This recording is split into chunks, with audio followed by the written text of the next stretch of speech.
বিশ্ব শান্তির দূত হতে চেয়েছিলেন ডোনাল্ড ট্রাম্প। নির্বাচনের প্রচারে দৃপ্ত ঘোষণা ছিল, ক্ষমতায় এসেই তিনি থামিয়ে দেবেন গাজা ও ইউক্রেনের যুদ্ধ, আর নতুন কোনো সংঘাতের জন্মই হতে দেবেন না। কিন্তু সময় ঠিক উল্টো চিত্র আঁকছে। ৫ মাস কাটতে না কাটতেই মধ্যপ্রাচ্যে আবার জ্বলে উঠল যুদ্ধের আগুন। ১৩ জুন শুক্রবার ভোর রাতে ইসরায়েল এক বিস্ময়কর সিদ্ধান্তে একাধিক ইরানি স্থাপনায় চালায় বড় পরিসরের হামলা।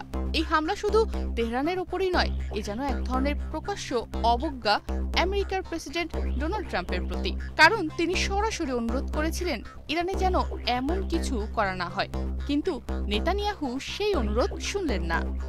প্রেসিডেন্ট হওয়ার আগে ট্রাম্প বলেছিলেন অফিসে বসার আগে তিনি ইউক্রেন যুদ্ধ বন্ধ করে দেবেন, আর গাজায় যুদ্ধবিরতি করাতে তার দূত স্টিভ উইটকফ গিয়েছিলেন ইসরায়েল ও ইরানে।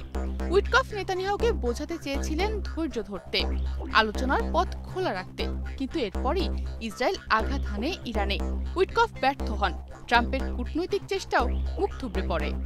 এরপর থেকেই সমালোচকরা প্রশ্ন করছেন, ইরানে হামলা চালিয়ে নেতানিয়াহু কি ট্রাম্পকে সরাসরি অবজ্ঞা করলেন, নাকি এই হামলার পেছনে ছিল বড় কোনো কৌশল, যার কাছে ট্রাম্পের বার্তাও গৌণ? ওবামার সাবেক উপদেষ্টা ব্রেট ব্রুয়েন এ বিষয়ে বলেছেন, এই হামলার প্রথম শিকার হচ্ছেন ডোনাল্ড ট্রাম্প নিজেই, কারণ গাজায় যুদ্ধ থামাতে পারেননি তিনি। এবার ইরান নিয়ে আলোচনার টেবিলটাই উল্টে গেল। বিশ্লেষকরা বলছেন, নেতানিয়াহু ইচ্ছাকৃতভাবেই ট্রাম্পের নিষেধ অমান্য করছেন। তার লক্ষ্য ইসরায়েলের অভ্যন্তরীণ রাজনীতিতে নিজের অবস্থান শক্ত করা, আর সেই পথে ট্রাম্পের কূটনীতি বলি হয়েছে। এদিকে ডেমোক্র্যাট সিনেটর ক্রিস মার্ফি বলছেন, এটা ট্রাম্প ও নেতানিয়াহুর যৌথ তৈরি পরিস্থিতি, যার ফল হতে পারে নতুন রক্তক্ষয়ী যুদ্ধ।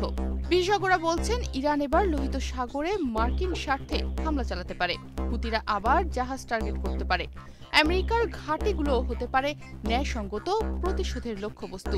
এ বিষয়ে মিডল ইস্ট ইনস্টিটিউটের বিশ্লেষক চার্লস লিস্টার বলছেন, এ হামলা যদি পূর্ণমাত্রার যুদ্ধের শুরু হয়, তাহলে ইরানের শাসক গোষ্ঠী দাঁড়িয়ে গেছে অস্তিত্ব সংকটের মুখে।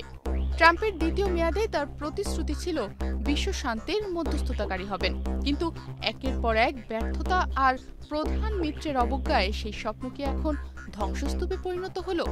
এদিকে বিশ্লেষকরা বলছেন, নেতানিয়াহুর এই একক সিদ্ধান্ত কেবল ট্রাম্পকে অপমানই করেনি, পুরো বিশ্বকে ঠেলে দিয়েছে আরেকটি ভয়ঙ্কর যুদ্ধের দিকে। তনিমা রহমান, বাংলাদেশ প্রতিদিন।